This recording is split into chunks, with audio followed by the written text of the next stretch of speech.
ressources humaines nit ñooñu nag ñaar mooy tax ñu jëriñ seen réew mooy ñu fexe ba former leen xel mi sell ku nekk am fenn foo xam ne am nga fa xam-xam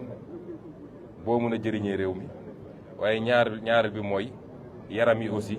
wér ñaar yooyu boo ko boolee di nga am des ressources humaines de qualité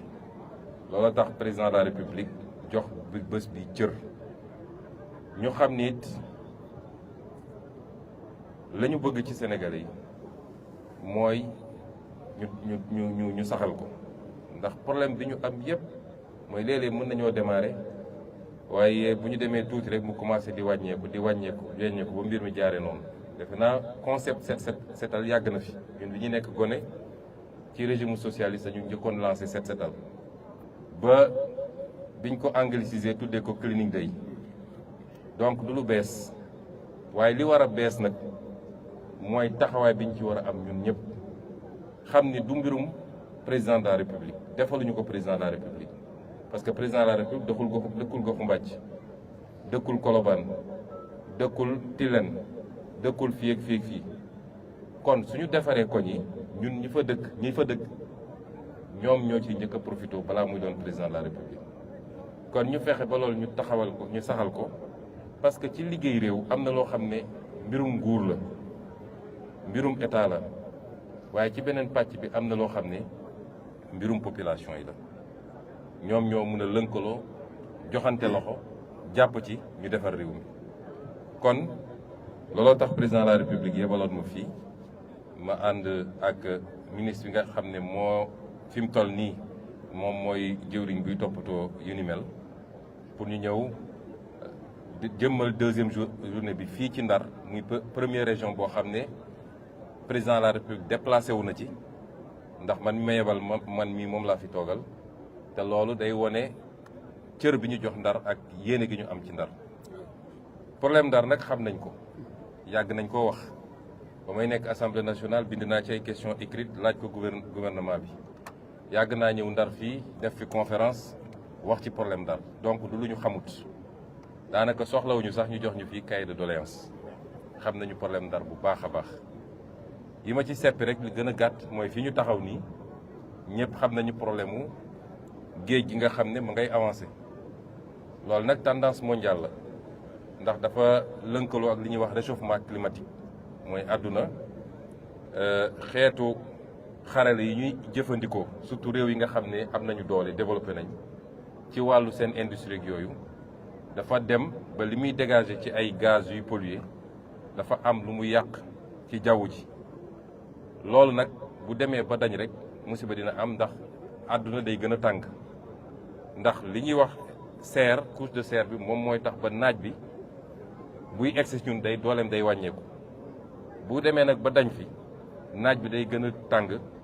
bu ko defee boo demee fi ñuy wax pôle nord nga xam ne ay glace la woon glace yooyu day commencé seey yokk ci géej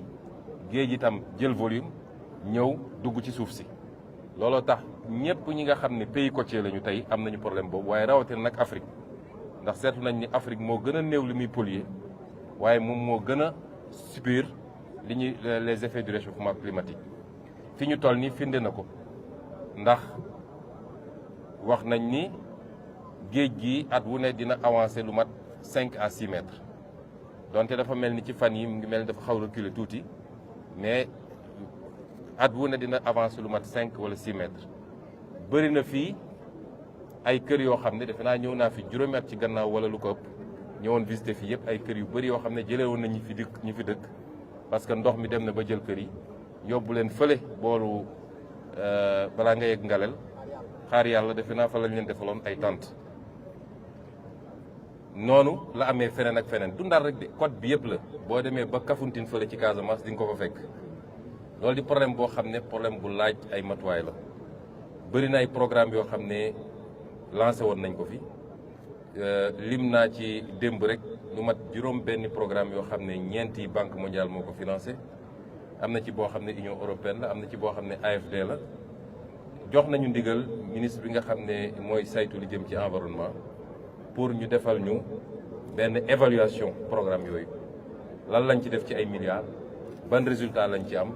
fan lañ ci toll lan mooy gàllankoor yi loolu baax na ñu def ko balaa ñuy dérouler programme yu bees parce que léeg-léeg problème bi ñu am Sénégal mooy dañuy jàll ci programme dem ci beneen te du ñu évaluer li ñu defoon ak fan la mbir yi dugg ak lan moo ci doxut loolu di mbir mu am solo waaye li wóor ba wér mooy nu ñuy def ba freiner avancée de la mer loolu yitte gu rëy la ci suñu gouvernement te noonu lañ ko fas yéene wéyalee doore ci li ñu fi jot a def waaye yokk ko ful ko ba ci suñu 700 kilomètres de côte yi ñu mën ci am ay résultats fii ñu taxaw ni ñaareelu problème bi mooy bël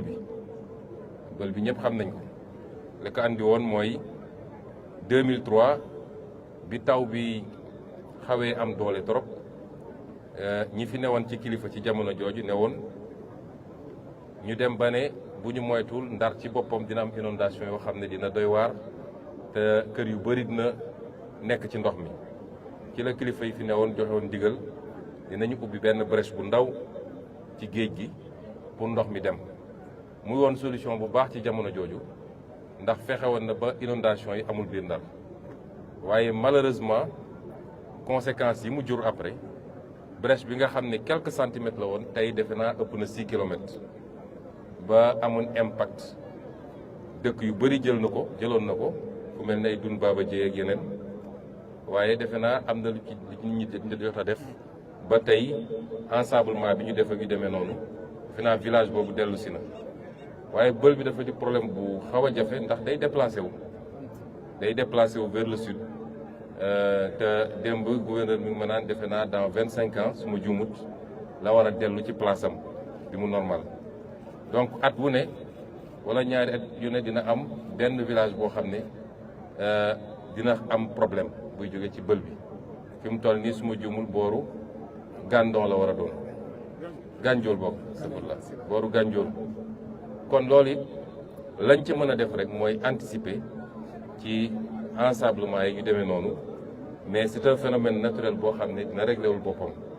lañ ci war a def ci accompagner aussi les populations bu soobee yàlla dinañ ko def loolu nag lu gàtt la li may wax fii ndax li ëpp solo mooy lancer ko dina am yeneen kàddu yu ñuy wax feneen ndax defe naa am nañu ñetti étapes yu des di wax rek ni problème mu Ndar yëpp xam nañ ko la jëm ci napp gi defe naa ren gouvernement def na effort yu rëy rëy bi ñu toogee rek le président yebal ay délégation ministre bi yor napp bi moom ci boppam bi mu demee di nuyoo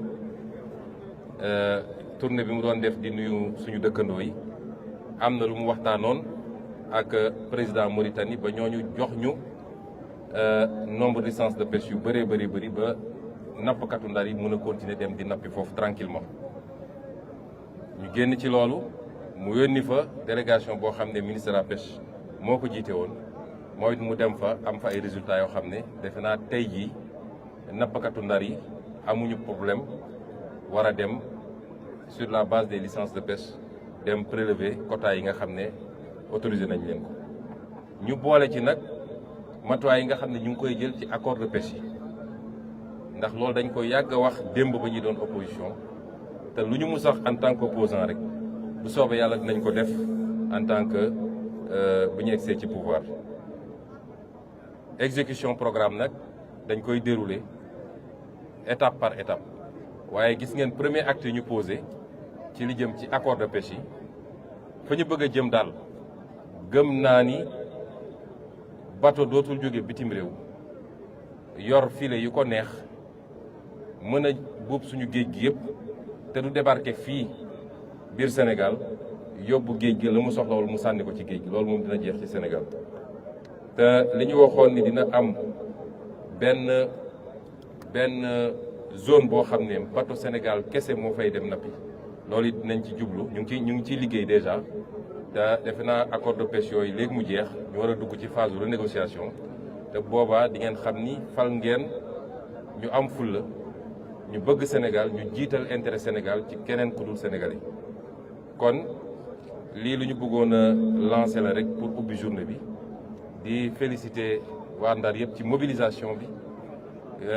di leen wax nag du mobilisation parce que premier ministre mi ngi ñëw dafa war a doon mobilisation ci journée bi yëpp nag rawatina ndaw ñi ñu setal Ndar ba mu set wicc waaye setal baax na trop waaye bañ a tilimal moo gën fuuf loolu it ci suñu jikko lañ ko war a dugal jikko yi mooy ñeneen ñi waruñ ñoo gën suñu bopp ñun. sama benn xarit boo xam ne ambassadeur la woon Japon yàgg fa mu ne ma japonais yi ku ciy doxantoog xajam ngoon sax da ngay yor benn mbuus boo demee ba xaj bi bëgg a def ay soxlaam da ngay lal mbuus mi mu def ko ci nga takk soo doxee ba gis poubelle nga sànni fa soo gisul di nga dox ba sa kër dugal ko sa poubelle loolu mooy bëgg sa réew kon il faut ñu góorgóorlu ñu nit ba yenn pratique yi nga xam ne mooy tilimal ku ñëw sànni sa palanteer wala nga bale sànni sa buntu morom wala soo lekkee sa banaana sànni ci yoon bi yooyu yëpp ñu ciy góorgóorlu parce que ñàkk a tilimal moo gën fuuf war a nettoyer après kon loolu it message bu ñuy lancer te xam nañ ni waa Ndar kenn du leen ci jiitu ndax ku wax Ndar wax civilisation ku wax Ndar wax yiw tey dal en loolu la ñu mandargalee Ndar kon gëm naa ni waa Ndar kenn du leen jiitu ci nouveau citoyen boobu ñu bëgg nga xam ne day am préoccupation ci saa su ne ci liy rafetal wala liy setal dëkk bi. Donc en français je voulais simplement dire que. monsieur le premier ministre nga baal ma rek da nga nekk ci jamono fii ñu nekk suñu gannaaw mu nekk plateforme gazière nga xam ne ni ñëwoon nga fi amoon na lu ci bëri loo ci wax. loolu dinaa ci wax mais ci beneen étape laa ko prévoir. xam naa ni fii moo ci gënoon a jekk ndax mbir mi defe naa mi ngi fii ci kanam waaye dinañ ci waxtaan bu ci kanamee. waaw dinañ ci waxtaan waaye su dee wàllu mool yi rek ñu wax ni dinañ jël matuwaay yëpp parce que gis nga pétrole ak gaz luy jeex la énergie fossile la non renouvelable ak noo ci bëri la tôt ou tard dafay jeex waaye napp gi moom du mus a jeex xanaa yàlla tukkal àdduna waaye tant que ñu ngi nekk ci àdduna dañuy soxla napp dañuy soxla bay dañuy soxla càmm parce que loolu moo ñuy dundal boo demee nag ba sàggane li nga xam ne dafay nekk fii abadan war a mën a dundal réew mi nga sàggane ko ci loo xam ne day jeex ak lu ci mënti am ci koom day jeex bu boobaa sacrifier nga sa bopp moo tax yàlla may nañu ressource war nañ ko exploiter mu jëriñ Sénégalais yi ci wàllu njëriñ boobu laa ne naa ci waxtaan feneen waaye war nañ fexe ba mu méngoo ak lii nga xam ne mooy liñ fi fekk muy napp gi muy càmm gi muy leneen ak leneen loo xam ne moom mooy cosaan ci koom-koom ci am réew kon loolu nañ ci am na luñ ci commencé liggéey mënuma wax lépp mais am na luñ ci commencé liggéey ministère yi ko séq ay jox nañ leen ay instruction am na luñ ciy waajal buñ ci paree moo xam décret lay doon wala loi bu ñu yóbbu assemblée nationale pour wax naka lañ koy réglementer ba pétrole bi wala gaz bi du gàllankoor napp gi normalement war koo mën a gàllankoor normalement parce que exploitation gazière gaz bi warul rëcc warul génn warul tuuru pétrole kazalika ndax bu amee rek catastrophe naturelle am na donc loo xam ne sa plateforme nga koy defee su dee lu ñuy dugal ci biir réew mi ñu def benn gazoduc boo xam ne fa lay jaar dugg ci réew mi bu dee lu ñuy liquéfier yóbbu bitim réew ay bateau ñooy taxaw ñu yeb ko mu yóbbu ko normalement su kenn ku ne yemee fi nga war a yem warul mun a am impact ci napp gi te du ñun ñoo njëkk a am nag pétrole ak gaz offshore ndax ñoo ko mujjee am ñu ngi koy def feneen ak feneen te ñooñu teewul ña ngay def seen napp tranquillement kon loolu ñu ngi ciy liggéey di dalal suñu mbokk mool yi ni bu soobee yàlla suñu première préoccupation mooy géeju Sénégal jëriñ waa Sénégal la ca nekk yëpp mën a jëriñ waa Sénégal te li ci ëpp solo mooy li nga xam ne luy dund ci biir géej gi la li ne ci suufa suuf nag di pétrole ak gaz doog a ñëw mun a dox te benn du lor moroom.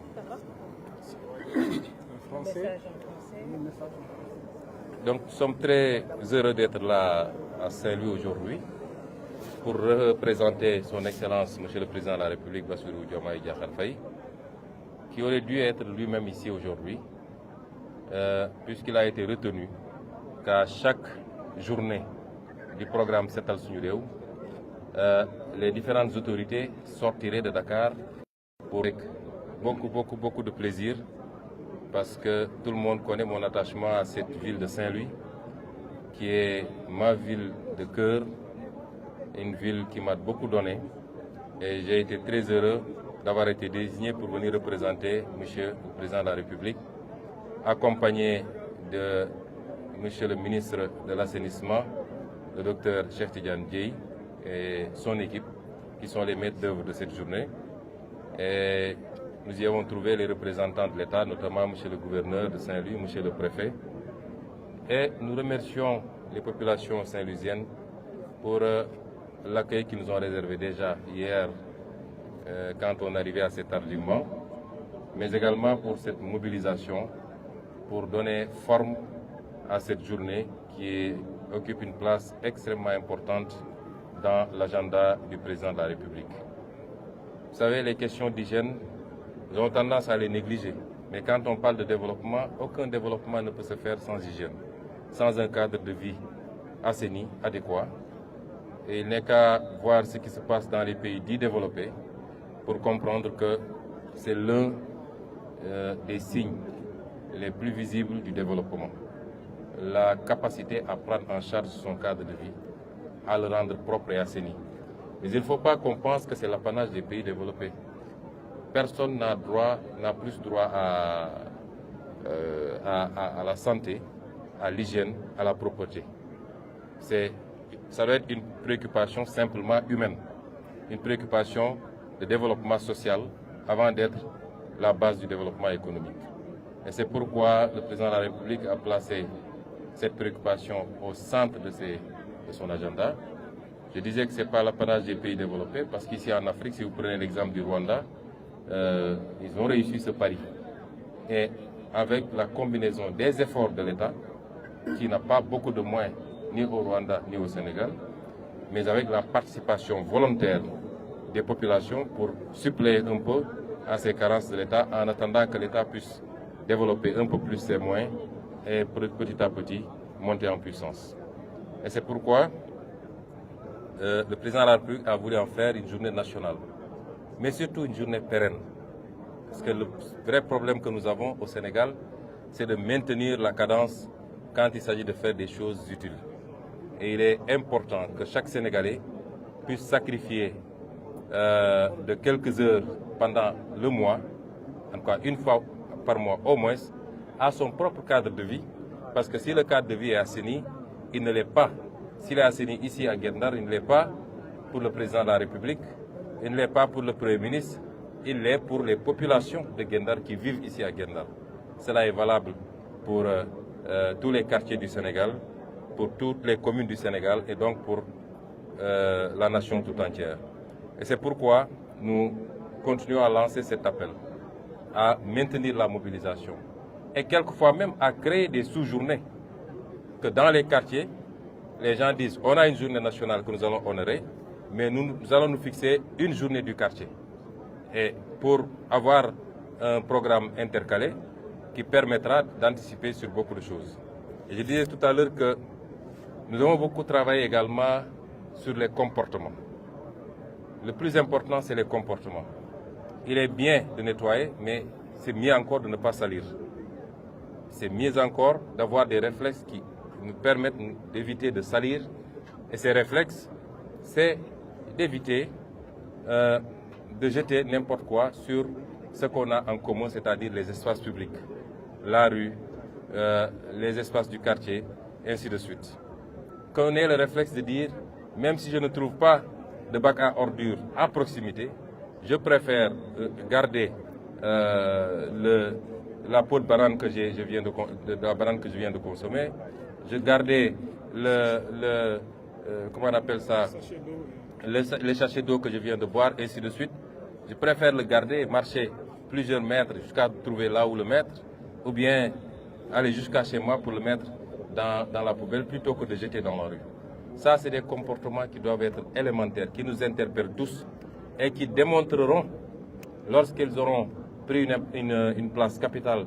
dans le comportement des Sénégalais, qui démontreront notre patriotisme, notre attachement au bien commun, à ce que nous partageons. Et c'est extrêmement important. Et dans la logique, ce n'est pas seulement de prendre une journée pour venir faire de l'activité physique. Non, il faut aujourd'hui une véritable éducation au comportement d'hygiène et de maintien, d'entretien du cadre de vie. Pour les adultes, il faudra que ça passe par ces journées, mais il faudra aussi que ça passe par, quelquefois, l'application stricte de la réglementation. Et pour les moins jeunes, c'est-à-dire les enfants, c'est les programmes d'éducation civique qui seront introduits dans le cursus scolaire depuis le bas âge, qui ne seront pas seulement portés sur cet aspect, mais sur toute la question de la citoyenneté, du rapport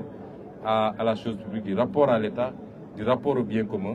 que dès le bas âge, nous puissions formater les enfants à ces concepts. Et c'est vous dire que c'est autant les programmes économiques, autant les programmes, les réformes institutionnelles, ainsi de suite, sont importants pour nous, autant cette problématique également revêt une importance capitale. Et je voulais dire à la population de Saint-Louis également que je ne peux pas venir jusqu'ici. Nous sommes dans un lieu symbolique, la plage de la Chaumière, que nous avons connu quand on était ici en tant qu'étudiants, que Cheikh Tidiane Dièye en tout cas connaissait bien, moi je ne connaissais pas bien. Il connaissait bien Chaumière et Hydrobase, lui. Mais